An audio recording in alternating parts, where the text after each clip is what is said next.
ಜಯ ಗುರುದೇವದತ್ತ. ನಮೋ ನಮೋ ಗಣೇಶಾಯ ವಿಘ್ನೇಶಾಯ ನಮೋ ನಮಃ. ವಿನಾಯಕಾಯ ವೈಕುಢ್ಯಂ ವಿಕೃತಾಯ ನಮೋ ನಮಃ. ಅವಿದ್ಯಾಮೂಲನಾಶಿನ್ಯೈ ವಿದ್ಯಾವಯವಶೋಭಿನಿ ಸರ್ವವಿದ್ಯಾಪ್ರದಾಯಿನ್ಯೈ ಮೂಕಾಂಬಾಯೈ ನಮೋ ನಮಃ. ಭಾದ್ರಪದ ಶುಕ್ಲ ಪಕ್ಷದ ಚತುರ್ಥಿಯ ಇಂದಿನ ದಿವಸ ಮಹಾಗಣಪತಿಯನ್ನು ಪೂಜಿಸಿ ಅದರ ಉತ್ತರ ಭಾಗವಾದಂತಹ ಸ್ಯಮಂತಕೋಪಾಖ್ಯಾನದ ಕಥಾಶ್ರವಣದಲ್ಲಿ ನಾವಿದ್ದೇವೆ. ಉತ್ಪತ್ತಿಂ ಪ್ರಳಯಂಚೈವ ಭೂತಾನಾಂ ಆಗತಿಂ ಗತಿಂ ವೇತ್ತಿ ವಿದ್ಯಾಂ ಅವಿದ್ಯಾಂಚ ಸವಾಚ್ಯೋ ಭಗವಾನಿತಿ ಅಂತ ಒಂದು ಉಕ್ತಿ ಇದೆ.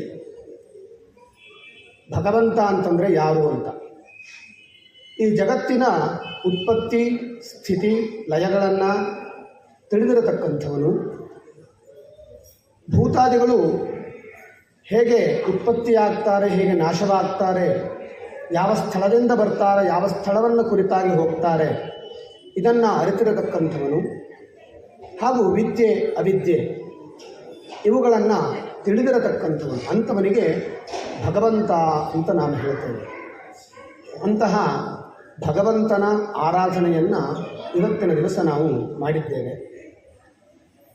ಭಗವಂತನ ಕುರಿತಾಗಿ ಅಂದರೆ ಭಗವಂತನ ಸ್ವರೂಪದ ಕುರಿತಾಗಿ ಈಶಾವಾಸ್ಯೋಪನಿಷತ್ತಿನಲ್ಲಿ ಶಂಕರಾಚಾರ್ಯರು ಹೇಳ್ತಾರೆ, ಶುದ್ಧತ್ವ, ಅಪಾಪವಿದ್ಧತ್ವ, ಏಕತ್ವ, ನಿತ್ಯತ್ವ, ಅಶರೀರತ್ವ, ಸರ್ವಗತತ್ವಾದಿಚ ಭಕ್ಷಮಾಣಂ ಅಂತ. ಅಂದರೆ ಭಗವಂತನ ಸ್ವರೂಪ ಹೇಗಿರುತ್ತೆ ಅಂತ ಕೇಳಿದ್ರೆ ಶುದ್ಧವಾಗಿರತಕ್ಕಂಥದ್ದು, ಅಪಾಪವಿದ್ಧತ್ವ, ಪಾಪ ಪುಣ್ಯದ ಹೊಡೆತ ಇಲ್ಲದೇ ಇರತಕ್ಕಂಥದ್ದು, ಏಕತ್ವ, ಒಬ್ಬನೇ ಇರತಕ್ಕಂಥದ್ದು, ನಿತ್ಯತ್ವ, ಯಾವಾಗಲೂ ಇರತಕ್ಕಂಥದ್ದು, ಅಶರೀರತ್ವ, ಶರೀರಾದಿಗಳು ಇಲ್ಲದೇ ಇರತಕ್ಕಂಥದ್ದು, ಹಾಗೆ ಸರ್ವಗತತ್ವ, ಎಲ್ಲ ಕಡೆಯಲ್ಲೂ ಕೂಡ ಇರತಕ್ಕಂಥದ್ದು. ಹೀಗೆ ಇಂತಹ ಸ್ವರೂಪ ಭಗವಂತನ ಸ್ವರೂಪವಾಗಿದೆ. ಅಂತಹ ಭಗವಂತನನ್ನು ನಾವು ಅನೇಕ ವಿಧವಾಗಿ ಅವನನ್ನು ಕುರಿತಾಗಿ ನಾವು ಧ್ಯಾನವನ್ನು ಮಾಡ್ತೇವೆ, ಪೂಜೆಯನ್ನು ಮಾಡ್ತೇವೆ. ಹಾಗೆಯೇ ಇವತ್ತಿನ ದಿವಸ ಅಂತಹ ಭಗವಂತನನ್ನು ಗಣೇಶ ಅಂತ ಆರಾಧನೆ ಮಾಡಿದ್ದೇವೆ. ಅದನ್ನೇ ಉಪನಿಷತ್ತು ಹೇಳುತ್ತೆ, ತ್ವಂ ಬ್ರಹ್ಮ ತ್ವಂ ವಿಷ್ಣುಸ್ತ್ವಂ ರುದ್ರಸ್ತ್ವಂ ಇಂದ್ರಸ್ತ್ವಂ ಅಗ್ನಿಸ್ತ್ವಂ ವಾಯುಸ್ತ್ವಂ ಸೂರ್ಯಸ್ತ್ವಂ ಚಂದ್ರಮಾಸ್ತ್ವಂ ಬ್ರಹ್ಮ ಭೂರ್ಭುವಸ್ಸು ವರೋಂ ಅಂತ ಗಣಪತಿಯ ಕುರಿತಾಗಿ ಹೇಳುತ್ತೆ. ಗಣಪತಿಯ ಅಥರ್ವೋಪನಿಷತ್ತು. ಅಂದರೆ ನೀನೇ ಬ್ರಹ್ಮ, ನೀನೇ ವಿಷ್ಣು, ನೀನೇ ಮಹೇಶ್ವರ, ನೀನೇ ಇಂದ್ರ, ನೀನೇ ಅಗ್ನಿ, ನೀನೇ ವಾಯು, ನೀನೇ ಸೂರ್ಯ, ನೀನೇ ಚಂದ್ರ, ಪರಬ್ರಹ್ಮ ತತ್ವವೇ ನೀನು ಅಂತ. ಅಂದರೆ ಸಾಕ್ಷಾತ್ ಭಗವಂತನನ್ನು ಗಣೇಶ ಅಂತ ಆರಾಧನೆ ಮಾಡಲಾಗಿದೆ. ಹಾಗಾಗಿಯೇ ಗಣೇಶ ಎನ್ನುವ ಶಬ್ದಕ್ಕೆ ಜ್ಞಾನಾರ್ಥವಾಚಕೋ ಗಶ್ಚ ನಶ್ಚ ನಿರ್ವಾಣವಾಚಕ ತಯೋರೀಶಂ ಪರಬ್ರಹ್ಮ ಗಣೇಶಂ ಪ್ರಣಮಾಮ್ಯಹಂ ಅಂತ ಒಂದು ಉಕ್ತಿ ಇದೆ. ಜ್ಞಾನಾರ್ಥವಾಚಕ ಗಶ್ಚ, ಗಣೇಶ ಎನ್ನುವ ಶಬ್ದದಲ್ಲಿ ಆ ಗಕಾರ ಹೇಳುವಂಥದ್ದು ಜ್ಞಾನವನ್ನು ಸೂಚಿಸುತ್ತೆ. ನಕಾರ ನಿರ್ವಾಣವಾಚಕ, ಆ ನಕಾರ ಹೇಳುವಂಥದ್ದು ನಿರ್ವಾಣವಾಚಕ. ನೇತಿ ನೇತಿ ನೇತಿ, ಈ ಜಗತ್ತಿನಲ್ಲಿ ಇದಲ್ಲ ಇದಲ್ಲ ಇದಲ್ಲ ಇದಲ್ಲ ಅಂತ ಪರಬ್ರಹ್ಮ ತತ್ವವನ್ನೇ ಯಾವುದನ್ನು ಹೇಳಲಾಗುತ್ತೋ ಅದನ್ನು ಈ ನಕಾರ ಸೂಚನೆ ಮಾಡುತ್ತೆ. ಈ ಜ್ಞಾನ ಮೋಕ್ಷ ಇವೆರಡಕ್ಕೂ ಒಡೆಯನಾಗಿರತಕ್ಕಂಥವನು ಗಣೇಶ ಅಂತ ಅರ್ಥ. ಹಾಗೆ ಸಾಕ್ಷಾತ್ ಪರಬ್ರಹ್ಮನನ್ನೇ ಗಣೇಶ ಅಂತ ಸೂಚಿಸಲಾಗಿದೆ. ಹಾಗೆ ಅವನ ರೂಪವನ್ನು ಕೂಡ ಹೇಳಲಾಗಿದೆ. ಅಂದರೆ ಒಂದು ರೂಪ ಇಲ್ಲದೇ ಇದ್ದರೆ ನಮಗೆ ಒಂದು ಆರಾಧನೆಯನ್ನು ಮಾಡಲಿಕ್ಕೆ ಕಷ್ಟ. ಹಾಗಾಗಿ ನಮ್ಮಂತಹ ಅಲ್ಪಜ್ಞಾನಿಗಳಿಗಾಗಿ ವೇದ ಆ ಗಣಪತಿಯ ರೂಪವನ್ನು ಹೇಳಿದರು. ಏಕದಂತಂ ಚತುರಹಸ್ತಂ ಪಾಶಮಂಕುಶಧಾರಿಣಂ ರದಂಚ ವರದಂ ಹಸ್ತೆ ಬಿಭ್ರಾಣಂ ಮೂಷಕಧ್ವಜಂ ರಕ್ತಂ ಲಂಬೋದರಂ ಶೂರ್ಪಕರ್ಣಕಂ ರಕ್ತವಾಸಸಂ ರಕ್ತಗಂಧಾನುಲಿಪ್ತಾಂಗಂ ರಕ್ತಪುಷ್ಪೈಃ ಸುಪೂಜಿತಂ ಭಕ್ತಾನುಕಂಪಿನಂ ದೇವಂ ಜಗತ್ಕಾರಣಮಚ್ಯುತಂ ಆವಿರ್ಭೂತಂ ಚ ಸೃಷ್ಟ್ಯಾದೌ ಪ್ರಕೃತೇಃ ಪುರುಷಾತ್ ಪರಂ ಅಂತ. ಏಕದಂತಂ, ಒಂದು ದಂತವನ್ನು ಹೊಂದಿರತಕ್ಕಂಥವನು. ಚತುರ್ಹಸ್ತಂ, 4 ಕೈಗಳನ್ನು ಹೊಂದಿರತಕ್ಕಂಥವನು. ಪಾಶಮಂಕುಶಧಾರಿಣ, 2 ಕೈಗಳಲ್ಲಿ, ಒಂದು ಕೈಯಲ್ಲಿ ಪಾಶ, ಇನ್ನೊಂದು ಕೈಯಲ್ಲಿ ಅಂಕುಶವನ್ನು ಧರಿಸಿರತಕ್ಕಂಥವನು. ರದಂಚ ವರದಂ ಹಸ್ತೆ ಬಿಭ್ರಾಣಂ ಮೂಷಕಧ್ವಜಂ, ಒಂದು ವರದ ಹಸ್ತ, ಇನ್ನೊಂದು ಅಭಯ ಹಸ್ತ. ಹೀಗೆ 4 ಕೈಗಳನ್ನು ಹೊಂದಿ ಮೂಷಕ ವಾಹನನಾಗಿ ವಿರಾಜಮಾನನಾಗಿರತಕ್ಕಂಥವನು ಗಣಪತಿ. ರಕ್ತಂ ಲಂಬೋದರ, ಕೆಂಪು ವರ್ಣದಲ್ಲಿ ಇರತಕ್ಕಂಥವನು. ಲಂಬೋದರ, ದೊಡ್ಡ ಹೊಟ್ಟೆಯನ್ನು ಧರಿಸಿರತಕ್ಕಂಥವನು. ಶೂರ್ಪಕರ್ಣಕಂ, ಮೊರದ ಆಕಾರದಲ್ಲಿ ದೊಡ್ಡದಾಗಿರತಕ್ಕಂತಹ ಕಿವಿಯನ್ನು ಹೊಂದಿರತಕ್ಕಂಥವನು. ರಕ್ತವಾಸಸಂ, ಕೆಂಪು ಬಟ್ಟೆಯನ್ನು ಧರಿಸಿರತಕ್ಕಂಥವನು. ರಕ್ತಗಂಧಾನುಲಿಪ್ತಾಂಗಂ ರಕ್ತಪುಷ್ಪೈ ಸುಪೂಜಿತಂ, ಕೆಂಪು ಗಂಧವನ್ನು ಧರಿಸಿರತಕ್ಕಂಥವನು. ಕೆಂಪು ಹೂವುಗಳಿಂದ ಪೂಜಿಸಲ್ಪಡತಕ್ಕಂಥವನು. ಹೀಗೆ ಗಣಪತಿಯ ರೂಪವನ್ನು ಹೇಳಿದ್ದಾರೆ. ಭಕ್ತರ ಅನುಗ್ರಹಕ್ಕಾಗಿ ಸೃಷ್ಟಿಗಿಂತಲೂ ಮುಂಚೆ ಅವತರಿಸಿರತಕ್ಕಂಥವನು ಗಣಪತಿ. ಅಂತಹ ಗಣಪತಿಯನ್ನು ವಿಶೇಷವಾಗಿ ಈ ಭಾದ್ರಪದ ಶುಕ್ಲದ ಚತುರ್ಥಿ ತಿಥಿಯಂದು ಆರಾಧನೆಯನ್ನು ಮಾಡುತ್ತೇವೆ. ನಿತ್ಯವೂ ಅವನನ್ನು ಭಜಿಸ್ತೇವೆ. ಯಾವುದೇ ಕಾರ್ಯ ಮಾಡುವಾಗಲೂ ಕೂಡ ಆ ಗಣಪತಿಯನ್ನು ಭಜಿಸಿಯೇ ನಾವು ಮುಂದೆ ಹೋಗತಕ್ಕಂಥದ್ದು. ಆದರೆ ಇವತ್ತಿನ ದಿವಸ ವಿಶೇಷವಾಗಿ ಅವನ ಆರಾಧನೆಯನ್ನು ಮಾಡ್ತೇವೆ. ನಾನಾ ವಿಧವಾಗಿರತಕ್ಕಂಥ ನೈವೇದ್ಯವನ್ನು ಅವನಿಗೆ ನಿವೇದನೆ ಮಾಡ್ತೇವೆ. ಇಂತಹ ಭಗವಂತನ ಆರಾಧನೆ ಇವತ್ತಿನ ದಿವಸ ಸ್ಯವಂತಕೋಪಾಖ್ಯಾನದಲ್ಲಿ ಕೊನೆಗೊಳ್ಳುತ್ತೆ. ಅಂದರೆ ಒಂದು ಘಟ್ಟದ ಪರಿಸಮಾಪ್ತಿ ಆಗುತ್ತೆ ಅಂತ ಅರ್ಥ. ಆ ಸ್ಯವಂತಕ ಉಪಾಖ್ಯಾನವನ್ನು ನಾವು ಆರಂಭ ಮಾಡುವಾಗ ಮೊದಲು 3 ಘಟ್ಟವನ್ನು ನೋಡಬೇಕಾಗುತ್ತೆ. ಅದೇನು ಅಂತ ಕೇಳಿದ್ರೆ, ಗಣಪತಿಗೆ ಗಜಾನನ ಅಂತ ಹೆಸರು ಏಕೆ ಬಂತು? ಅಲ್ಲಿ ಗಜಾಸುರನ ಸಂಹಾರ ಅನ್ನುವಂಥ ಒಂದು ಮೊದಲ ಘಟ್ಟ ಬರುತ್ತೆ. ತದನಂತರದಲ್ಲಿ ಗಣಪತಿ ಎನ್ನುವ ಹೆಸರು ಹೇಗೆ ಬಂತು, ಗಣಗಳಿಗೆ ಅವನು ಅಧಿಪತಿ ಹೇಗಾದ ಎನ್ನುವಂತಹ 2ನೆಯ ಘಟ್ಟ ಬರುತ್ತೆ. ತದನಂತರದಲ್ಲಿ ಚಂದ್ರನಿಗೆ ಶಾಪ ಏಕೆ ಬಂತು, ಅದು 3ನೆಯ ಘಟ್ಟ. ಆ ಶಾಪದ ನಿವಾರಣೆ ಸ್ಯವಂತಕೋಪಾಖ್ಯಾನದಲ್ಲಿ ಅಡಗಿದೆ. ಹೀಗೆ 4 ಘಟ್ಟಗಳ ಕಥೆ ಇರುವಂಥದ್ದು. ಅದರಲ್ಲಿ ಮೊದಲನೆಯದಾಗಿ ನಾವು ಗಜಾಸುರನ ಸಂಹಾರವನ್ನು ನೋಡೋಣ. ಗಜಾಸುರ ಹೇಳುವಂತಹ ಆನೆಯ ಮುಖವನ್ನು ಧರಿಸಿರತಕ್ಕಂತಹ ಅತ್ಯಂತ ಪ್ರಬಲನಾದಂತಹ ರಾಕ್ಷಸ ಶಿವನ ಕುರಿತಾಗಿ ತಪಸ್ಸನ್ನು ಮಾಡ್ತಾನೆ. ತಪಸ್ಸನ್ನು ಮಾಡಿ ಅತ್ಯಂತ ಘೋರವಾದ ತಪಸ್ಸನ್ನು ಮಾಡಿದಾಗ ಆತನ ತಪಸ್ಸಿಗೆ ಮೆಚ್ಚಿ ಶಿವ ಪ್ರತ್ಯಕ್ಷನಾಗ್ತಾನೆ.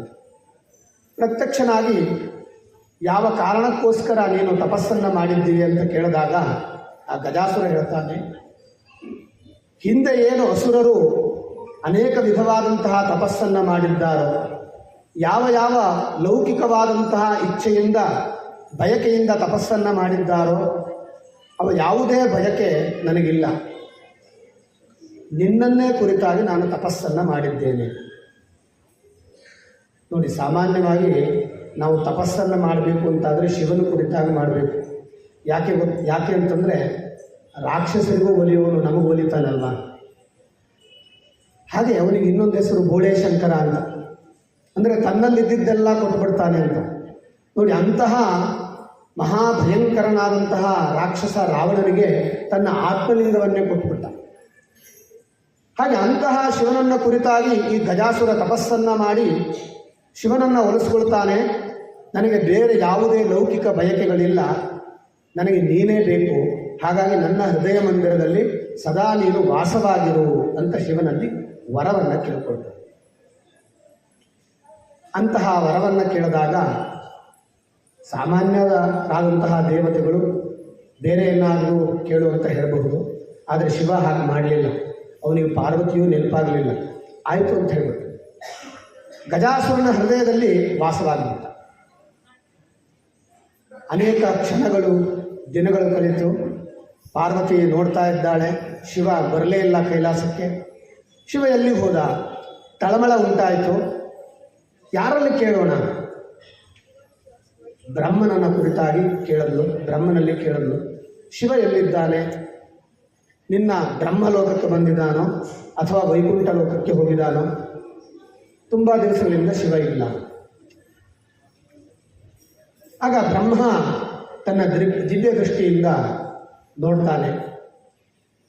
ಗಜಾಸುರ ತಪಸ್ಸನ್ನು ಮಾಡಿದ್ದು, ಅವನಿಗೆ ಶಿವ ಒಲಿದಿದ್ದು, ಸಾಕ್ಷಾತ್ ಶಿವನನ್ನೇ ಹೃದಯ ಮಂದಿರದಲ್ಲಿ ಆ ಗಜಾಸುರ ನೆಲೆ ನಿಲ್ಲಿಸಿಕೊಂಡಿದ್ದು. ಇದನ್ನು ತಿಳಿದಂತಹ ಬ್ರಹ್ಮ, ಇದು ನನ್ನಿಂದ ಆಗುವಂತಹ ಕೆಲಸ ಅಲ್ಲ, ವಿಷ್ಣುವಿನಲ್ಲಿ ಹೋಗೋಣ ಅಂತ ವಿಷ್ಣುವಿನಲ್ಲಿ ಹೊರಡ್ತಾನೆ. ಪಾರ್ವತೀ ದೇವಿಗೆ ಅಭಯವನ್ನು ನೀಡಿ ಎಲ್ಲ ದೇವತೆಗಳಿಂದ ಒಡಗೂಡಿ ವಿಷ್ಣುವಿನ ಹತ್ತಿರ ಬ್ರಹ್ಮ ಹೋಗ್ತಾನೆ. ಹೋಗಿ ವಿಷ್ಣುವಿನಲ್ಲಿ ಈ ವಿಷಯವನ್ನು ತಿಳಿಸ್ತಾನೆ. ಶಿವ ಕಾಣ್ತಾ ಇಲ್ಲ, ಹೀಗಾಗಿದೆ, ಶಿವ ಗಜಾಸುರನ ಹೃದಯದಲ್ಲಿ ನೆಲೆಸಿದ್ದಾನೆ, ಅವನನ್ನು ಕರೆದುಕೊಂಡು ಬರುವಂತಹ ಕರ್ತವ್ಯ ನಮ್ಮದಾಗಿದೆ, ಏನು ಮಾಡೋಣ ಅಂತ ವಿಷ್ಣುವಿನಲ್ಲಿ ಕೇಳಿದಾಗ ವಿಷ್ಣು ಹೇಳ್ತಾನೆ, ತುಂಬ ಪ್ರಭಾವಶಾಲಿಯಾದಂಥ ಅಸುರಾತ, ಸುಮ್ಮನೆ ಕೇಳಿದ್ರೆ ಬಿಡಲಿಕ್ಕಿಲ್ಲ ಅವನು. ಹಾಗಾದರೆ ಏನು ಮಾಡಬೇಕು? ನಾವೆಲ್ಲ ಬೇರೆ ಬೇರೆ ವೇಷಗಳನ್ನು ಧರಿಸಿ ಗಜಾಸುರನ ಆಸ್ಥಾನಕ್ಕೆ ಹೋಗೋಣ, ಅಲ್ಲಿ ನೃತ್ಯ ನಾಟಕಾದಿಗಳನ್ನು ಮಾಡೋಣ. ಅದಕ್ಕೆ ಸಂತುಷ್ಟನಾಗಿ ಏನಾದರೂ ಒಂದು ವರವನ್ನು ಗಜಾಸುರ ಕೇಳ್ತಾನೆ, ನಾವು ಶಿವನನ್ನೇ ಕೇಳೋಣ. ಹೀಗೆ ಸಂಕಲ್ಪ ಮಾಡಿಕೊಂಡು ವಿಷ್ಣುವಾದಿಯಾಗಿ ಬ್ರಹ್ಮನ ಒಳಗೂಡಿ ಎಲ್ಲ ದೇವತೆಗಳು ಗಜಾಸುರನ ಆಸ್ಥಾನಕ್ಕೆ ಹೋಗ್ತಾರೆ. ಸ್ವತಃ ನಂದಿಯ ವೇಷವನ್ನು ಧರಿಸಿ ಮಹಾವಿಷ್ಣುವೇ ಹೋಗ್ತಾನೆ. ಬ್ರಹ್ಮಾದಿ ದೇವತೆಗಳು ನಾನಾ ವೇಷಗಳನ್ನು ಧರಿಸಿ ಅಲ್ಲಿಗೆ ಹೋಗಿ ನೃತ್ಯ ನಾಟಕಾದಿಗಳನ್ನು ಮಾಡ್ತಾನೆ. ಗಜಾಸುರ ನೋಡ್ತಾನೆ, ಎಂತಹ ನೃತ್ಯ, ಎಂತಹ ನಾಟಕ, ಎಂತಹ ಸಂಭಾಷಣೆ. ತುಂಬ ಸಂತೋಷವಾಗುತ್ತೆ ಅವನಿಗೆ. ಸಂತೋಷವಾಗಿ ಅದರಲ್ಲೂ ನಂದಿಯ ನಾಟ್ಯವನ್ನು ನೋಡಿ ಇನ್ನೂ ಸಂತೋಷವಾಗಿ ನಂದಿಯ ಹತ್ತಿರ ಹೇಳ್ತಾನೆ, ನಿನಗೇನು ವರ ಬೇಕು ಅಂತ ಕೇಳ್ತಾನೆ. ನಂದಿಯ ರೂಪದಲ್ಲಿ ಇರತಕ್ಕಂಥ ಮಹಾವಿಷ್ಣು ತಕ್ಷಣದಲ್ಲಿ ನಿನ್ನ ಹೃದಯ ಮಂದಿರದಲ್ಲಿ ಇರತಕ್ಕಂಥ ಶಿವ ಬೇಕು ಅಂತ ಕೇಳ್ತಾನೆ. ಆ ಕೂಡಲೇ ಗಜಾಸುರನಿಗೆ ಅರಿವಾಗುತ್ತೆ, ಇವರು ಸಾಮಾನ್ಯ ಜನರಲ್ಲ, ನೃತ್ಯ ಇಷ್ಟು ಸುಂದರವಾಗಿ ಮಾಡಿದ್ದಾರೆ ಅಂತಂದರೆ ಆವಾಗಲೇ ನಾನು ತಿಳ್ಕೊಳ್ಬೇಕಿತ್ತು ಇವರಲ್ಲಿ ಏನೋ ಶಕ್ತಿ ಸಾಮರ್ಥ್ಯ ಇದೆ ಅಂತ. ಇವರು ಸಾಮಾನ್ಯ ಜನರಲ್ಲ ಅಂತ ತಿಳ್ಕೊಳ್ತಾನೆ. ಮಹಾವಿಷ್ಣುವೇ ನಂದಿಯ ರೂಪದಲ್ಲಿ ಬಂದು ಶಿವನನ್ನು ಕೇಳ್ತಾ ಇದ್ದಾನೆ ಅಂತ ಅವನಿಗೆ ಅರಿವಾಗುತ್ತೆ. ಯಾಕೆ ಅಂತಂದರೆ ಸಾಮಾನ್ಯ ದೇವತೆಗಳು ಇದನ್ನು ತಿಳ್ಕೊಳ್ಳಲಿಕ್ಕೆ ಸಾಧ್ಯ ಇಲ್ಲ. ನನ್ನ ಹೃದಯ ಕಮಲದಲ್ಲಿ ಶಿವ ವಾಸವಾಗಿದ್ದಾನೆ ಅಂತಾದರೆ ಅದು ವಿಷ್ಣುವಿಗೆ ತಿಳಿದಿರಬೇಕು ಅಂತ ನಿಶ್ಚಯ ಮಾಡಿ ಮಹಾವಿಷ್ಣುವೇ ಬಂದಿದ್ದಾನೆ, ಇನ್ನು ತನಗೆ ಬಹುಶಃ ಉಳಿಗಾಲ ಇಲ್ಲ, ತನ್ನ ಅವಸಾನ ಪ್ರಾಪ್ತಿಯಾಗಿದೆ ಎನ್ನುವುದನ್ನು ನಿಶ್ಚಯ ಮಾಡಿ ಹೇಗಿದ್ದರೂ ನಾನು ನನ್ನ ದೇಹವನ್ನು ಬಿಡಬೇಕು, ಆದರೆ ಒಂದು ವರ ಕೇಳ್ಕೊಳ್ಳೋಣ ಅಂತ ಹೇಳಿಬಿಟ್ಟು ತನ್ನ ಹೃದಯದಲ್ಲೇ ಇರತಕ್ಕಂಥ ಶಿವನಲ್ಲೇ ವರವನ್ನು ಕೇಳ್ಕೊಳ್ತಾನೆ. ಏನು ಅಂತಂದರೆ, ನಾನು 3 ಲೋಕದಲ್ಲಿಯೂ ಕೂಡ ಪ್ರಸಿದ್ಧನಾಗಿ ಇರಬೇಕು ಅಂತ ವರವನ್ನು ಕೇಳ್ಕೊಳ್ತಾನೆ. ಕೇಳಿಕೊಂಡು ವಿಷ್ಣುವಿನ ಹತ್ರ ಹೇಳ್ತಾನೆ, ನಾನು ಶಿವನನ್ನು ಕೊಡಲಿಕ್ಕೆ ಸಿದ್ಧನಾಗಿದ್ದೇನೆ. ವಿಷ್ಣು ಆತನ ಹೃದಯವನ್ನು ಸೀಳಿಬಿಟ್ಟು ಶಿವನಿಗೆ ಹೊರಗೆ ಬರಲಿಕ್ಕೆ ಅವಕಾಶವನ್ನು ಮಾಡಿಕೊಡ್ತಾನೆ. ಶಿವ ಹೊರಗಡೆ ಬರ್ತಾನೆ. ಎಲ್ಲ ದೇವತೆಗಳಿಗೆ ಸಂಭ್ರಮ ಉಂಟಾಗುತ್ತೆ. ಗಜಾಸುರನ ಸಂಹಾರವಾಗುತ್ತೆ. ಮುಂದೆ ಯಾವುದೋ ಸಂದರ್ಭದಲ್ಲಿ ಇಡೀ ಲೋಕಕ್ಕೂ ಕಂಟಕವಾಗುವಂತಹ ಅಸುರನ ಸಂಹಾರವಾಯಿತು ಅಂತ ಸಂತೋಷ ಪಡ್ತಾರೆ. ಹಾಗೆ ವಿಜೃಂಭಣೆಯಿಂದ ಶಿವನನ್ನು ರಥಾರೂಢನಾಗಿ ಕೈಲಾಸಕ್ಕೆ ಕರೆದುಕೊಂಡು ಹೋಗಲಿಕ್ಕೆ ಸಿದ್ಧತೆಯನ್ನು ಮಾಡ್ಕೊಳ್ತಾರೆ. ಇತ್ತ ಕೈಲಾಸ ಪರ್ವತದಲ್ಲಿ ಪಾರ್ವತೀ ದೇವಿಗೆ ಸುದ್ದಿ ತಲುಪತ್ತೆ ಶಿವ ಬರ್ತಾ ಇದ್ದಾನೆ ಅಂತ. ಸಂತೋಷಗೊಂಡವಳಾಗಿ ಅಲ್ಲಿ ಯಾರೂ ಇರಲಿಲ್ಲ, ಎಲ್ಲರೂ ಕೂಡ ಶಿವನನ್ನು ಕರೆದುಕೊಂಡು ಬರಬೇಕು ಅಂತ ನಾನಾ ರೂಪವನ್ನು ಧರಿಸಿ ಅಲ್ಲಿಗೆ ಹೋಗಿರ್ತಾರೆ. ಪಾರ್ವತಿ ದೇವಿ ಒಬ್ಬಳೇ ಇರ್ತಾಳೆ. ಅವಳು ತಾನು ಸಿದ್ಧಳಾಗಬೇಕು, ಶಿವ ತುಂಬ ದಿವಸದ ನಂತರ ಬರ್ತಾ ಇದ್ದಾನೆ ಅಂತ ಹೇಳಿಬಿಟ್ಟು ಸ್ನಾನಕ್ಕಾಗಿ ಹೊರಡ್ತಾಳೆ. ಸ್ನಾನಕ್ಕಾಗಿ ಹೊರಡುವಾಗ ದ್ವಾರದಲ್ಲಿ ಯಾರಾದರೂ ಇರಬೇಕಲ್ವಾ, ಹಾಗಾಗಿ ಏನು ಮಾಡ್ತಾಳೆ, ಯೋಚನೆ ಮಾಡ್ತಾಳೆ, ದ್ವಾರದಲ್ಲಿ ಯಾರನ್ನು ನಿಲ್ಲಿಸೋದು, ಯಾರೂ ಇಲ್ವಲ್ಲ ಅಂತ ಯೋಚನೆ ಮಾಡಿ ತನ್ನ ದೇಹದ ಮಲದಿಂದಲೇ ಒಂದು ರೂಪವನ್ನು ಉಂಟು ಮಾಡ್ತಾಳೆ. 2-3 ಪುರಾಣಗಳಲ್ಲಿ ವಿಕಲ್ಪಗಳಿವೆ. ದೇಹದ ಮಲದಿಂದ ಅಂತ ವಿಕಲ್ಪಗಳಿದ್ದರೆ, ಸ್ನಾನ ಮಾಡುವಾಗ ಉಪಯೋಗಿಸುವ ಹಿಟ್ಟಿನಿಂದ ಅಂತ ನಾನಾ ಕಡೆಯಲ್ಲಿ ವಿಕಲ್ಪಗಳಿವೆ. ಸ್ಕಂದ ಪುರಾಣ, ಬ್ರಹ್ಮಪುರಾಣ, ಭಾಗವತ ಇತ್ಯಾದಿಗಳಲ್ಲಿ ನಾನಾ ಕಡೆಗಳಲ್ಲಿ ಗಣೇಶ ಕಲ್ಪ ಮುಂತಾದಂತಹ ಪುರಾಣಗಳಲ್ಲಿ ನಾನಾ ಕಡೆಗಳಲ್ಲಿ ಬೇರೆ ಥರವಾಗಿ ನಾವು ಕಥೆಯನ್ನು ಕೇಳ್ತೇವೆ. ಅದೇನೇ ಇರಲಿ, ನಮಗೆ ಕಥೆಯ ಒಳತಿರುಳು ಬೇಕು. ಇಲ್ಲಿ ದೇವಿ ಒಂದು ಮೂರ್ತಿಯನ್ನು ಉಂಟು ಮಾಡಿ ಅದಕ್ಕೆ ಜೀವವನ್ನು ತುಂಬುತ್ತಾಳೆ. ತುಂಬಿ ಹೇಳ್ತಾಳೆ, ನೀನು ಬಾಲಕ, ನೀನು ಹೊರಗಡೆ ನಿಂತಿರು, ಯಾರೇ ಬಂದರೂ ಕೂಡ ಒಳಗಡೆ ಬಿಡಬೇಡ ಅಂತ ಅವರಿಗೆ ಆದೇಶವನ್ನು ನೀಡಿ ಸ್ನಾನಕ್ಕಾಗಿ ಹೊರಟು ಹೋಗ್ತಾನೆ. ಶಿವ ಕೈಲಾಸಕ್ಕೆ ಬರ್ತಾನೆ. ಕೈಲಾಸದ ದ್ವಾರದಲ್ಲಿ ಯಾರೋ ನಿಂತಿದ್ದಾರೆ, ಯಾರೂ ಅಂತ ಪರಿಚಯ ಇಲ್ಲ. ಸರಿ, ನನಗೇನು, ನನ್ನ ಕೈಲಾಸ, ನಾನು ಹೊರಡ್ತೇನೆ ಅಂತ ಹೇಳಿಬಿಟ್ಟು ಒಳಗೆ ಹೋಗಲಿಕ್ಕೆ ಅಡಿ ಇಡ್ತಾನೆ. ಆ ಬಾಲಕ ತಡೀತಾನೆ. ಇಲ್ಲ, ತಾಯಿಯ ಆಜ್ಞೆ ಇದೆ, ನೀನು ಒಳಗೆ ಹೋಗೋ ಹಾಗಿಲ್ಲ. ತಾಯಿ ಯಾವ ತಾಯಿ?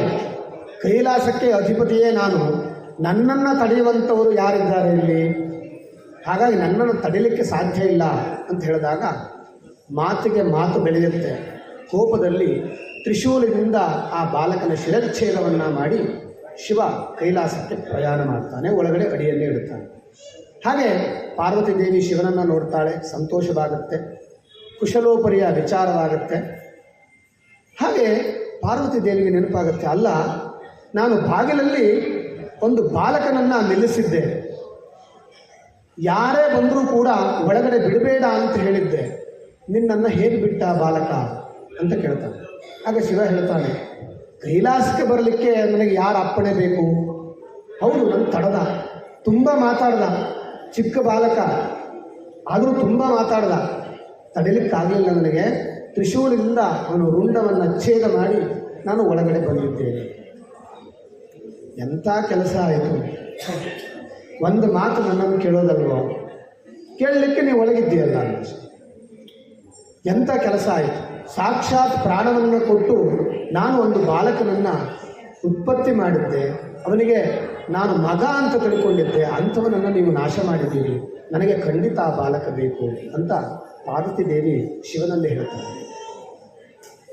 ಎಂಥ ಕೆಲಸ ಮಾಡಿಬಿಟ್ಟೆ ಅಂತ ಶಿವ ಯೋಚನೆ ಮಾಡ್ತಾನೆ. ತಕ್ಷಣದಲ್ಲಿ ನೆನಪಾಯಿತು, ಏನು, ಗಜಾಸುರನಿಗೆ ಒಂದು ಮಾತನ್ನು ಕೊಟ್ಟಿದ್ದೆ, 3 ಲೋಕದಲ್ಲಿ ನಿನ್ನ ಹೆಸರು ಅಜರಾಮರವಾಗಿರಬೇಕು, ನಿನ್ನ ಮುಖ 3 ಲೋಕದಲ್ಲಿ ಬೆಳಗಬೇಕು ಅಂತ ಒಂದು ಅಭಯವನ್ನು ನೀಡಿದ್ದೆ. ತಕ್ಷಣ ಸೇವಕರಿಗೆ ಆಜ್ಞೆ ಮಾಡ್ತಾನೆ, ಹೋಗಿ ಗಜಾಸುರನ ಶಿರವನ್ನು ತೆಗೆದುಕೊಂಡು ಬನ್ನಿ ಅಂತ. ಹಾಗೆ ಗಜಾಸುರನ ಶಿರವನ್ನು ತೆಗೆದುಕೊಂಡು ಬಂದು ಗಣಪತಿಗೆ ಜೋಡಿಸಲಾಗುತ್ತೆ, ಅಂದರೆ ಆ ಬಾಲಕನಿಗೆ ಜೋಡಿಸಲಾಗುತ್ತೆ. ಅವನು ಗಜಾನನಾಗ್ತಾನೆ, ಗಜಾನನ ಅಂತ ನಾಮಕರಣ ಉಂಟಾಗುತ್ತೆ.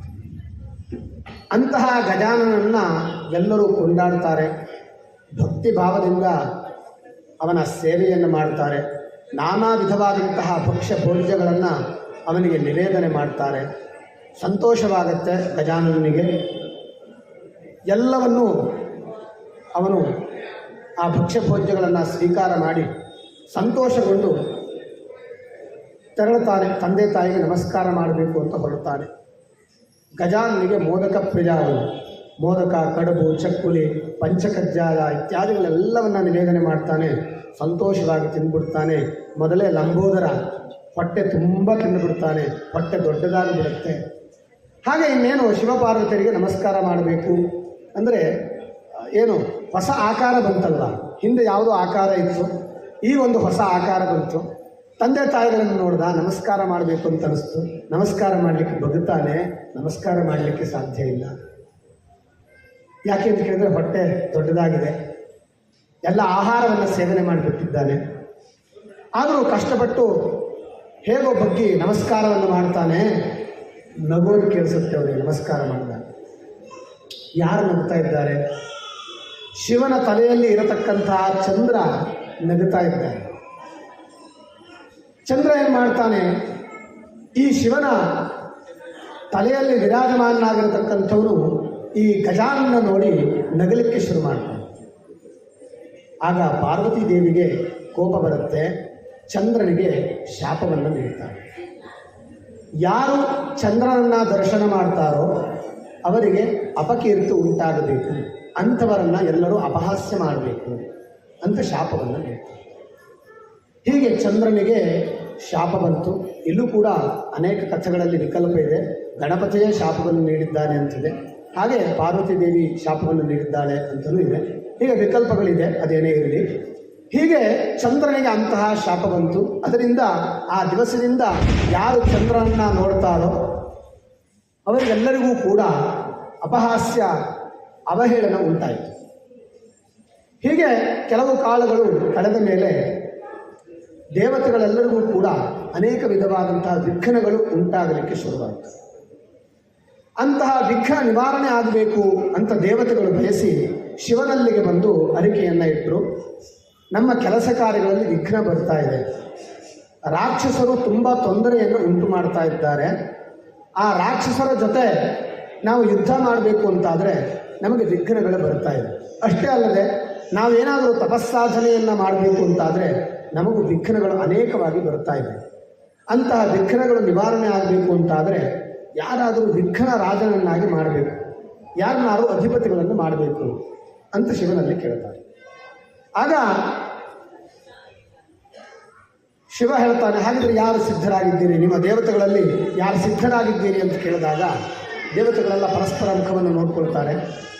ನಾವ್ಯಾರೂ ಸಿದ್ಧರಾಗಿಲ್ಲ, ಅದು ನಿಮಗೆ 2 ಜನ ಮಕ್ಕಳಿದ್ದಾರೆ, ಅವರಲ್ಲಿ ಒಬ್ಬರನ್ನು ನೀವು ಮಾಡಬಹುದು. ಗಣಪತಿ ಮತ್ತು ಸುಬ್ರಹ್ಮಣ್ಯ 2 ಮಕ್ಕಳಿದ್ದಾರಲ್ಲ, ಅವರೆಲ್ಲ ಯಾರನ್ನಾರು ಒಬ್ಬರನ್ನು ಅಧಿಪತಿಗಳನ್ನಾಗಿ ಮಾಡಿ ಅಂತ ಶಿವನಲ್ಲಿ ಹೇಳಿದಾಗ ಶಿವ ಯಾರನ್ನು ಮಾಡೋದು ಅಂತ ಯೋಚನೆ ಮಾಡ್ತಾನೆ.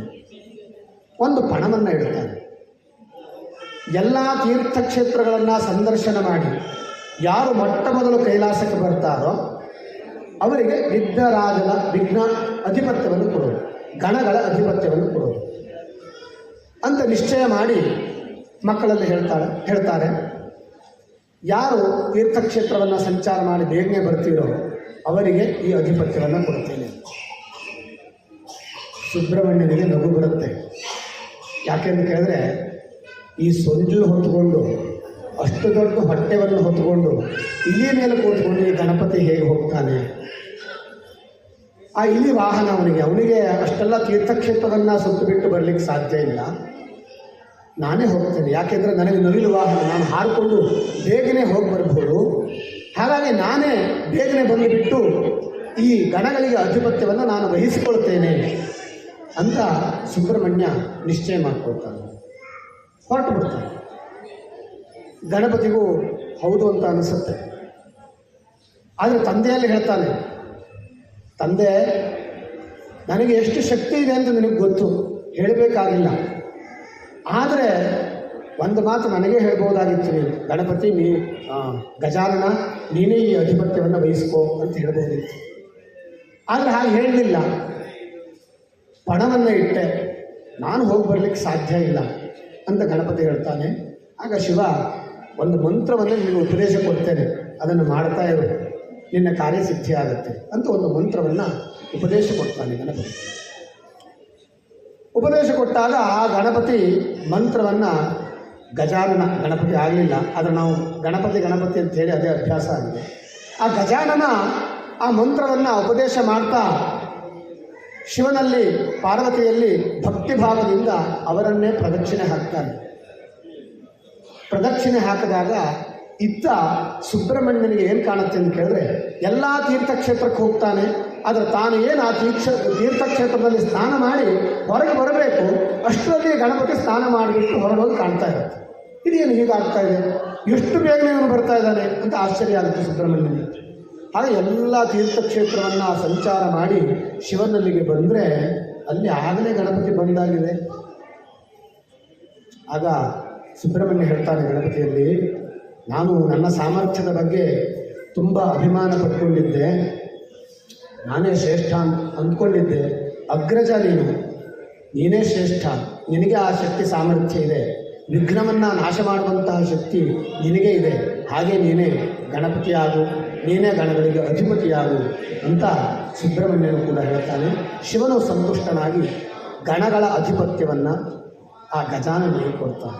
ಅಲ್ಲಿಂದ ಗಜಾನನ ಗಣಪತಿ ಎನ್ನುವಂಥ ಹೆಸರನ್ನು ಪಡೆದುಕೊಳ್ತಾನೆ. ಲೋಕದಲ್ಲಿ ಯಾವುದೇ ವಿಘ್ನಗಳು ನಿವಾರಣೆ ಆಗಬೇಕು ಅಂತಾದರೆ ಗಣಪತಿಯನ್ನು ಭಜಿಸಬೇಕು. ಹಾಗೆ ನಾವು ಗಣಪತಿಯನ್ನು ಭಜಿಸಿ ವಿಘ್ನವನ್ನು ನಿವಾರಣೆ ಮಾಡಿಕೊಳ್ತಾ ಇದ್ದೇವೆ. ಅಂತಹ ಗಣಪತಿಯನ್ನೇ ನಾವು ಪ್ರಾರ್ಥನೆ ಮಾಡಬೇಕು. ನಮ್ಮ ಮನಸ್ಸು ಏನಾದರೂ ಕೆಟ್ಟ ಕೆಲಸಗಳಿಗೆ ಯೋಚನೆ ಮಾಡಿದರೆ ಅಲ್ಲಿ ವಿಘ್ನವನ್ನು ಕೊಡಪ್ಪ ಅಂತ ಅವನು ವಿಘ್ನವನ್ನೂ ಕೂಡ ನಮಗೆ ಕೊಡಬೇಕು. ಯಾಕೆಂತಂದರೆ ನಮ್ಮ ಮನಸ್ಸು ಚಂಚಲ, ನಾವು ಎಲ್ಲಿ ಯಾವ ಕ್ಷಣದಲ್ಲಿ ತೊಡಗ್ತೇವೆ ಅನ್ನೋದು ನಮಗೇ ಗೊತ್ತಿಲ್ಲ.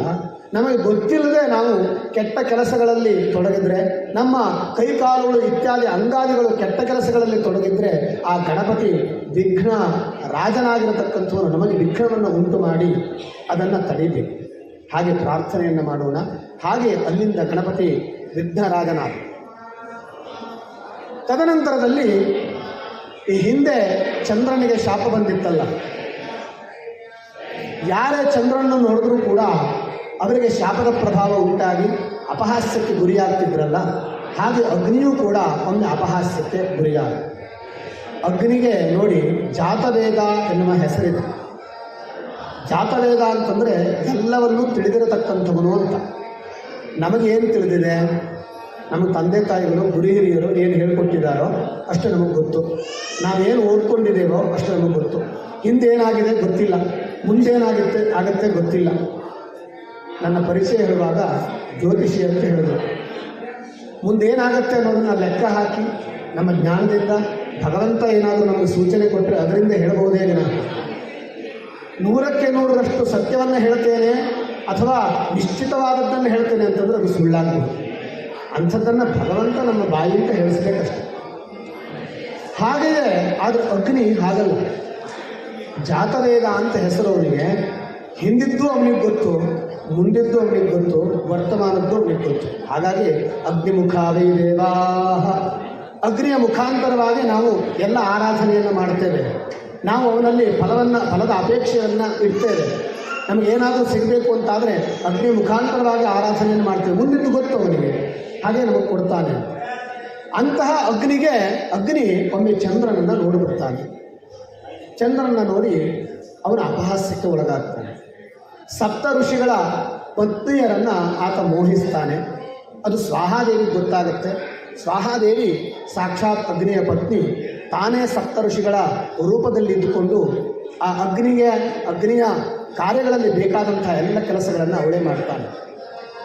ಸಪ್ತ ಋಷಿಗಳಿಗೆ ವಿಷಯ ತಿಳಿಯುತ್ತೆ, ಅಗ್ನಿ ನಮ್ಮ ಹೆಂಡತಿಯರನ್ನು ಮೋಹಿಸ್ತಾ ಇದ್ದಾನೆ ಅಂತ. ಅವರು ಕೋಪಗೊಳ್ಳುತ್ತಾರೆ, ಶಾಪವನ್ನು ನೀಡಲಿಕ್ಕೆ ಸಿದ್ಧರಾಗ್ತಾರೆ. ಹೀಗೆ ಇಷ್ಟು ಸಂಕಷ್ಟಗಳು ಅಗ್ನಿಗೆ ಬಂತು. ಆಗ ಎಲ್ಲ ದೇವತೆಗಳು ಕೂತ್ಕೊಂಡು ಪಾರ್ವತಿ ದೇವಿಯ ಹತ್ರ ಹೋದರು. ಚಂದ್ರನನ್ನು ನೋಡದೆ ಇರಲಿಕ್ಕೆ ಹೇಗೆ ಸಾಧ್ಯ? ಎಲ್ಲ ಕಡೆಯಲ್ಲಿ ಇರ್ತಾನೆ ಅವನು, ನಾವು ಎಲ್ಲಿ ಹೋದರೂ ಬರ್ತಾನೆ ಅವನು. ಹಾಗಿದ್ದಾಗ ಅವನು ನೋಡದೇ ಇರಲಿಕ್ಕೆ ಸಾಧ್ಯ ಇಲ್ಲ. ಅವನು ನೋಡಿದ ಕೂಡ ನಾವು ಅಪಹಾಸ್ಯಕ್ಕೆ ಗುರಿ ಹಾಕ್ತಾರೆ ಅಂತಾದರೆ ಇದಕ್ಕೇನಾದರೂ ಪರಿಹಾರ ಬೇಕು.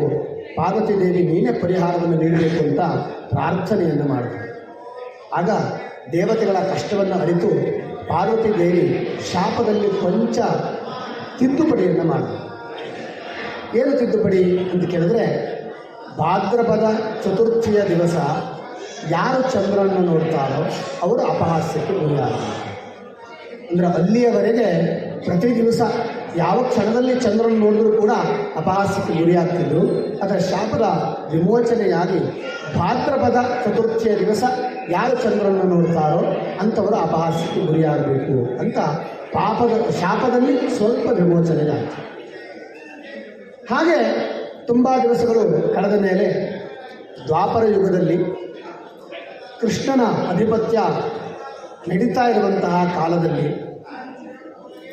ಒಮ್ಮೆ ಭಾದ್ರಪದ ಶುಕ್ಲದ ಚತುರ್ಥಿಯ ದಿವಸ ಪ್ರಾಪ್ತಿಯಾಗುತ್ತೆ. ಆಗ ಕೃಷ್ಣನಲ್ಲಿ ನಾರದರು ಒಂದು ಮನವಿಯನ್ನು ಇಡ್ತಾರೆ. ಏನು ಅಂತ ಕೇಳಿದ್ರೆ, ಇವತ್ತು ಚತುರ್ಥಿಯ ದಿವಸ ನಾವು ಡಂಗುರವನ್ನು ಸಾರಿಸಬೇಕು. ಯಾಕೆ ಅಂತ ಕೇಳಿದ್ರೆ, ಯಾರು ಚಂದ್ರನ ನೋಡ್ತಾರೋ ಅವರು ಅಪಹಾಸ್ಯಕ್ಕೆ ಗುರಿಯಾಗ್ತಾರೆ. ಹಾಗಾಗಿ ಡಂಗುರವನ್ನು ಸಾರಬೇಕು. ಡಂಗುರವನ್ನು ಸಾರಿ ನಾವು ಹೇಳಬೇಕು, ಯಾರು ಚಂದ್ರನನ್ನು ನೋಡಬೇಡಿ ಅಂತ. ಹಾಗೆ ಶ್ರೀಕೃಷ್ಣನಲ್ಲಿ ಹೇಳಿದಾಗ ಸೇವಕರನ್ನು ಕಳಿಸಿ ಡಂಗುರವನ್ನು ಸಾರಲಾಗುತ್ತೆ. ಹಾಗೆ ಶ್ರೀಕೃಷ್ಣ ತದನಂತರದಲ್ಲಿ ಗೋಶಾಲೆಗೆ ಹೋಗ್ತಾನೆ. ಗೋಶಾಲೆಗೆ ಹೋಗಿ ಹಸುವಿನ ಹಾಲನ್ನು ಕರೀಲಿಕ್ಕೆ ಹೋಗ್ತಾನೆ. ಹಸುವಿನ ಹಾಲನ್ನು ಕರೀತಾ ಇರ್ತಾನೆ. ಅವನು ಕ್ಷೀರಪ್ರಿಯ. ಹಾಲನ್ನು ಕುಡಿಯೋದು, ಮೊಸರನ್ನು ತಿನ್ನೋದು, ಹಾಗೆ ಬೆಣ್ಣೆಯನ್ನು ತಿನ್ನೋದು ಶ್ರೀಕೃಷ್ಣನಿಗೆ ತುಂಬ ಇಷ್ಟ. ಕೃಷ್ಣ ಜನ್ಮಾಷ್ಟಮಿಯಲ್ಲಿ ನಾವು ಅದನ್ನು ನಿವೇದನೆ ಮಾಡ್ತೇವೆ. ಕೃಷ್ಣ ಹಾಲನ್ನು ಕರೀತಾ ಇದ್ದಾಗ ಅವತ್ತು ಭಾದ್ರಪದ ಚತುರ್ಥಿಯ ದಿವಸ ಹಾಲಿನಲ್ಲಿ ಚಂದ್ರನ ಬಿಂಬ ಕಂಡಿತು. ಅಯ್ಯೋ, ಇದೇನಾಯಿತು, ಎಲ್ಲರಿಗೂ ಡಂಗುರ ಸಾರಿ ಹೇಳಿದ್ದಾಯಿತು, ಆದರೆ ನಾನೇ ಸ್ವತಃ ಚಂದ್ರನನ್ನು ನೋಡಿಬಿಟ್ನಲ್ಲ, ಇನ್ನೇನು ಅಪಕೀರ್ತಿ ಕಾದಿದೆ ಅಂತ ಗೊತ್ತಿಲ್ಲ ಅಂತ ಶ್ರೀಕೃಷ್ಣ ಯೋಚನೆಯನ್ನು ಮಾಡ್ತಾನೆ. ಹಾಗೆ ಕೆಲವು ದಿನಗಳು ಕಳೆದ ಮೇಲೆ ಉಗ್ರಸೇನ ಹೇಳ್ತಕ್ಕಂಥ ಒಬ್ಬ ರಾಜ ಇರ್ತಾನೆ. ಅವನಿಗೆ 2 ಮಕ್ಕಳಿರ್ತಾರೆ. ಆ 2 ಮಕ್ಕಳಿಗೆ ತುಂಬ ತಪಸ್ಸುಗಳಾಗಿರ್ತಾರೆ ಇವರು. ಆ 2 ಮಕ್ಕಳು ಕೂಡ ತಪಸ್ಸನ್ನು ಹೊಂದಿ ಇರತಕ್ಕಂಥವರು. ತಪಸ್ಸನ್ನು ಮಾಡ್ತಾ ಸೂರ್ಯನ ಕುರಿತಾಗಿ ಅತ್ಯಂತ ಉಗ್ರವಾದ ತಪಸ್ಸನ್ನು ಮಾಡ್ತಾರೆ.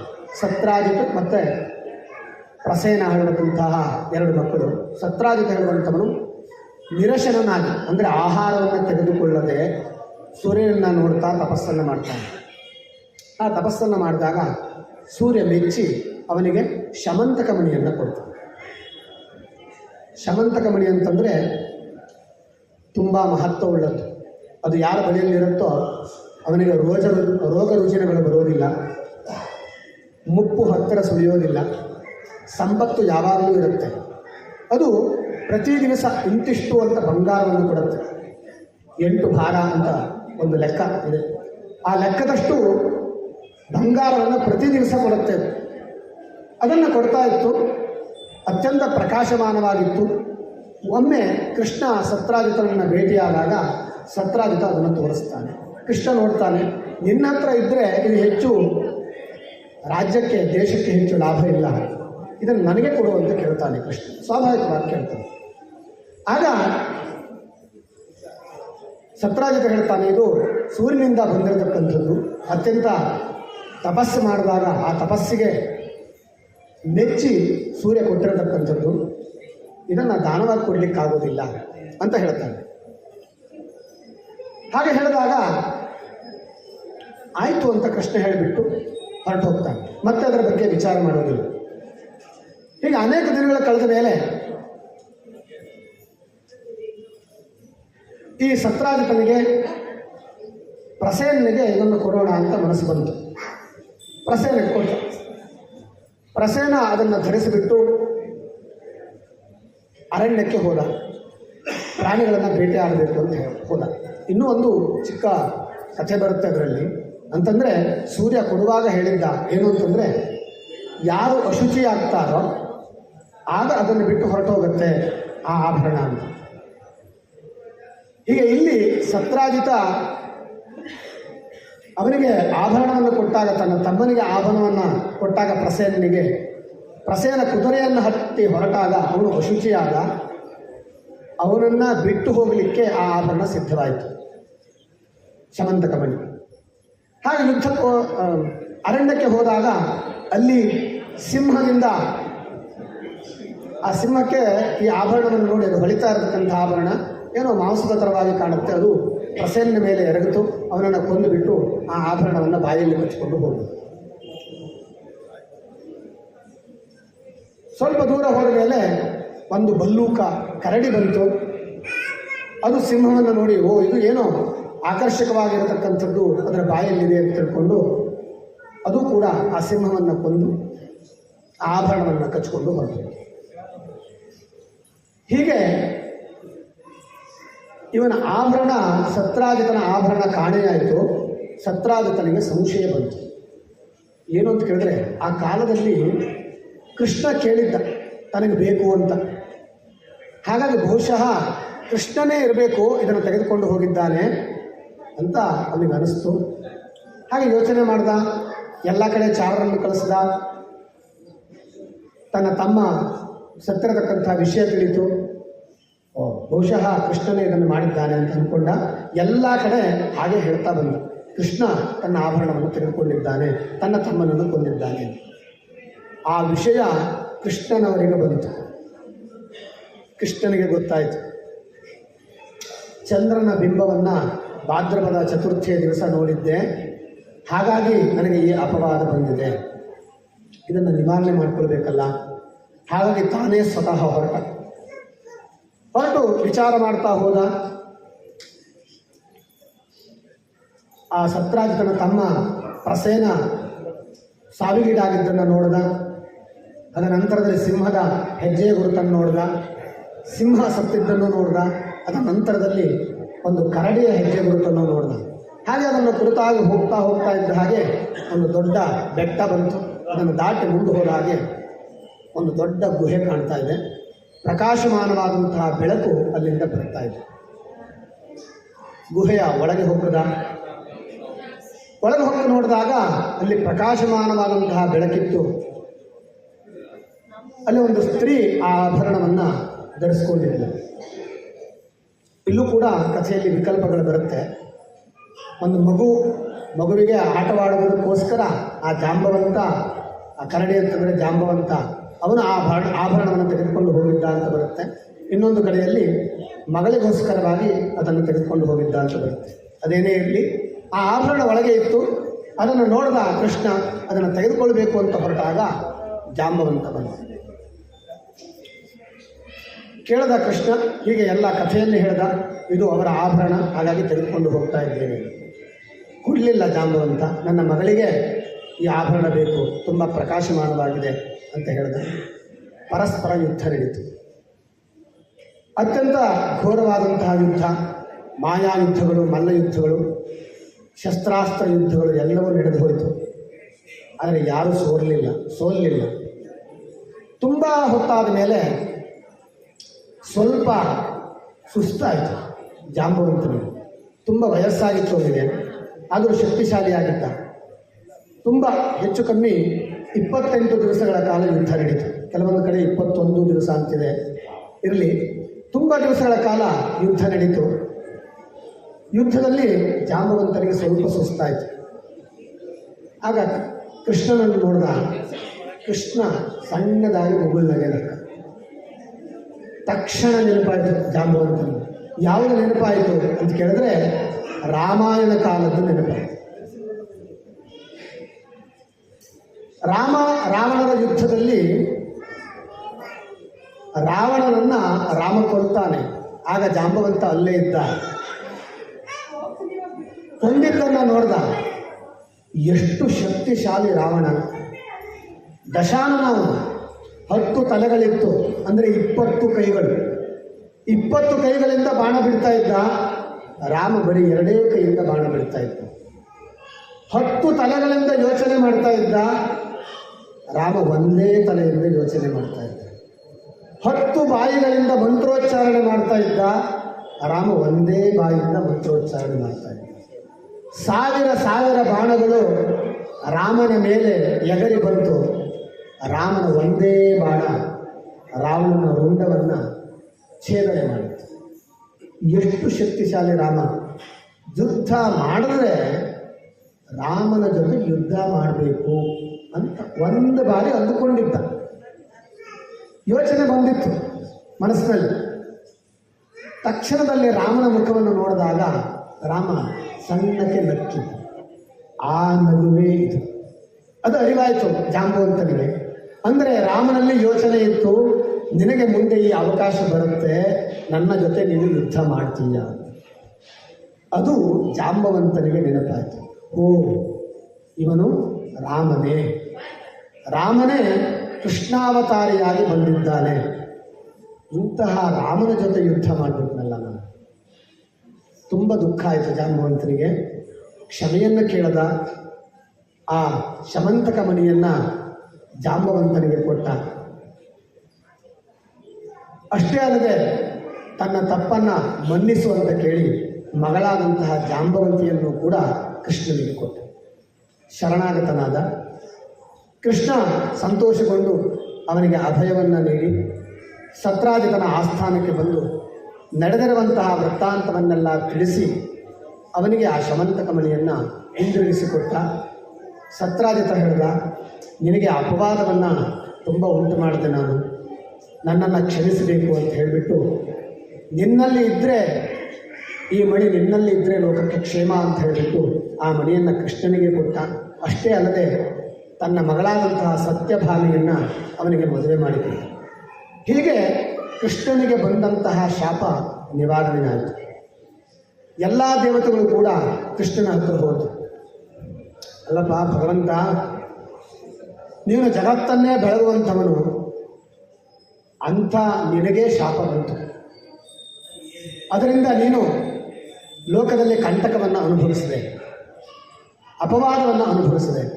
ಆದರೆ ನಮ್ಮಂಥವರ ಗತಿ ಏನು ಅಂತ ದೇವತೆಗಳಿಗೆ ಕೇಳಿಕೊಂಡು, ಇನ್ನು ನಮ್ಮಂಥವರ ಗತಿ ಏನು ಮಾನವರು?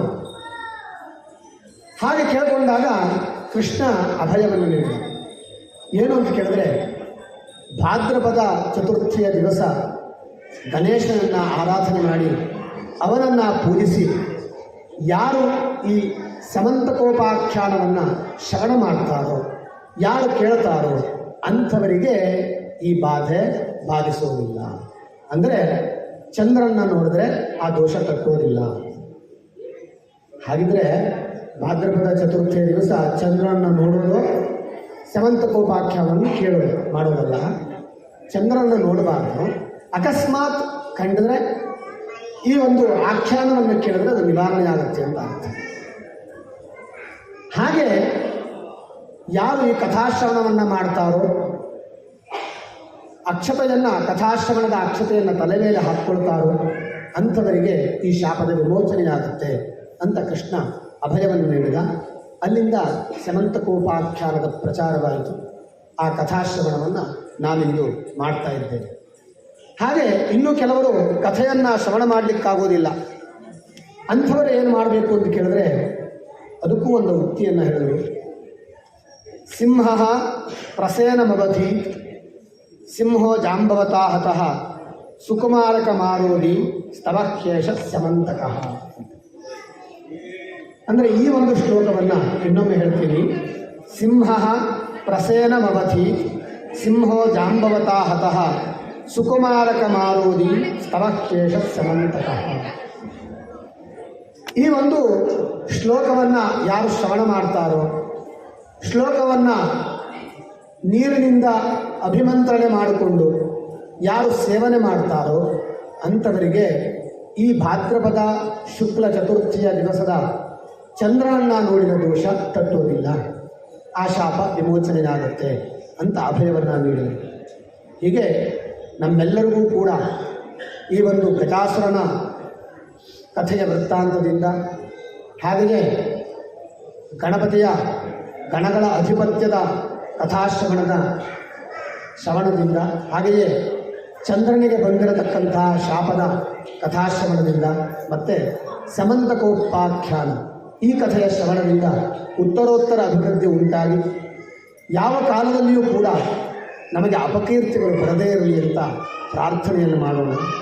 ಹಾಗೆಯೇ ಇಂತಹ ಸತ್ಸಂಗವನ್ನು ಮಾಡಿದರೆ ಏನು ಉಂಟಾಗತ್ತೆ ಅಂತ ಕೇಳಿದ್ರೆ, ನೋಡಿ, 4 ಯುಗಗಳು ನಿಮಗೆ ಗೊತ್ತು. ಕೃತ, ತ್ರೇತ, ದ್ವಾಪರ, ಕಲಿ ಅಂತ 4 ಯುಗಗಳು. ಈ 4 ಯುಗಗಳಲ್ಲಿ ಮೊದಲನೇದಾಗಿ ಕೃತಯುಗ. ಇಲ್ಲಿ 1,00,000 ವರ್ಷ ಮನುಷ್ಯನ ಆಯುಷ್ ಪ್ರಮಾಣ ಅಂತ ಹೇಳ್ತಾನೆ. ಇಲ್ಲಿ ಅಸ್ಥಿಗತ ಪ್ರಾಣಿ, ಮೂಳೆಗಳು ಸವೆಯುವವರೆಗೆ ಮನುಷ್ಯ ಜೀವವನ್ನು ಇಟ್ಕೊಂಡಿರ್ತಾನೆ ಅಂತ. ಹಾಗೆ ದ್ವಾಪರ ಯುಗ ನಂತರದಲ್ಲಿ, ತ್ರೇತಾಯುಗ ನಂತರದಲ್ಲಿ, ಕೃತಯುಗದ ನಂತರದಲ್ಲಿ, ತ್ರೇತಾಯುಗದಲ್ಲಿ 10,000 ವರ್ಷ ಆಯುಷ್ ಪ್ರಮಾಣ, ಅಲ್ಲಿ ಮಾಂಸಗತ ಪ್ರಾಣ ಅಂತ, ದೇಹದ ಮಾಂಸಗಳೆಲ್ಲ ಸವೆದ ಮೇಲೆ ವ್ಯಕ್ತಿ ಸಾವನ್ನು ಅಪ್ಪುತ್ತಾನೆ. ತದನಂತರದಲ್ಲಿ ದ್ವಾಪರ ಯುಗ 1,000 ವರ್ಷ ಆಯುಷ್ ಪ್ರಮಾಣ, ಅಂದರೆ ಸಾಮಾನ್ಯ ಆಯುಷ್ ಪ್ರಮಾಣವನ್ನು ನಾನು ಹೇಳ್ತಾ ಇದ್ದೇನೆ. ಇಲ್ಲಿ ಚರ್ಮಗತ ಪ್ರಾಣ ಅಂತ, ಮನುಷ್ಯನ ಚರ್ಮಗಳೆಲ್ಲ ಸವೆದ ಮೇಲೆ ಪ್ರಾಣವನ್ನು ಬಿಡ್ತಾನೆ. ಈಗ ನಾವು ಕಲಿಯುಗದಲ್ಲಿದ್ದೇವೆ. ಇಲ್ಲಿ 100 ವರ್ಷ ಆಯುಷ್ ಪ್ರಮಾಣ, ಆದರೆ 100 ವರ್ಷ ನಾವೆಲ್ಲರೂ ಬದುಕ್ತೇವೆ ಅಂತೀವಿ. ಯಾಕೆ ಅಂತ ಕೇಳಿದ್ರೆ ಶ್ವಾಸಗತ ಪ್ರಾಣ. ಇಲ್ಲಿ ಮೂಳೆಗಳು ಸವಿಬೇಕು ಅಂತಿಲ್ಲ, ಮಾಂಸಗಳು ಸವಿಬೇಕು ಅಂತಿಲ್ಲ, ಚರ್ಮಗಳು ಸವಿಬೇಕು ಅಂತಿಲ್ಲ. ನಮ್ಮ ದೇಹದಲ್ಲಿ ಇರತಕ್ಕಂಥ ಪ್ರಾಣವಾಯು ಯಾವಾಗ ಹೊರಟು ಹೋಗುತ್ತೋ ಆವಾಗ ನಾವು ದೇಹವನ್ನು ಬಿಟ್ಬಿಡ್ತೇವೆ, ಸಾವನ್ನು ಅಪ್ಪುತ್ತೇವೆ. ನೋಡಿ, 9 ರಂಧ್ರಗಳನ್ನು ನಮ್ಮ ದೇಹದಲ್ಲಿ ಇಟ್ಟಿದ್ದಾನೆ ಭಗವಂತ. ಒಂದು ಬಲೂನಿಗೆ 9 ರಂಧ್ರಗಳನ್ನು ಮಾಡಿ ಗಾಳಿಯನ್ನು ತುಂಬಿಟ್ರೆ ಎಷ್ಟೊತ್ತಿರುತ್ತೆ? ತಕ್ಷಣದಲ್ಲೂ ಹೊರಟು ಹೋಗುತ್ತೆ. ಹಾಗೆ ನಮ್ಮ ದೇಹ ಸ್ಥಿತಿ ಇದೆ. ಹಾಗಿದ್ದರೆ ನಮ್ಮ ದೇಹದಲ್ಲಿ ಪ್ರಾಣವಾಯು ಇರಬೇಕು ಅಂತಾದರೆ ಅದು ಯಾರ ಅನುಗ್ರಹ? ಭಗವಂತನ ಅನುಗ್ರಹ. ಹಾಗೆ ಅಂತಹ ಭಗವಂತ ಸದಾಕಾಲ ನಮ್ಮನ್ನು ಕಾಪಾಡಲಿ. ಇಂತಹ ಕಥಾಶ್ರವಣಗಳಿಂದ ನಿತ್ಯ ನಿರಂತರವಾದಂತಹ ಅನುಗ್ರಹ, ಭಗವಂತನ ಅನುಗ್ರಹ ನಮ್ಮಲ್ಲಿ ಇರಲಿ ಅಂತ ಪ್ರಾರ್ಥನೆಯನ್ನು ಮಾಡ್ತಾ, ಇದಕ್ಕೆ ಅವಕಾಶ ಕೊಟ್ಟಂತಹ ಎಲ್ಲರಿಗೂ ನಮಸ್ಕಾರವನ್ನು ಸಲ್ಲಿಸಿ, ಸದ್ಗುರುಗಳ ಚರಣಾರವಿಂದದಲ್ಲಿ ಹಾಗೆ ಸಾಕ್ಷಾತ್ ಭಗವಂತನಾದಂತಹ ಗಣೇಶನ ಚರಣಾರವಿಂದದಲ್ಲಿ ನನ್ನ 2 ಮಾತುಗಳನ್ನು ಅರ್ಪಣೆ ಮಾಡ್ತೇನೆ. ಜೈ ಗುರುದೇವದತ್ತ. ಸತ್ಯ ಏತ ಆಶಿಷಸ್ಸಂತು. ಶುಭಂ ಶುಭಂ ಶುಭಂ.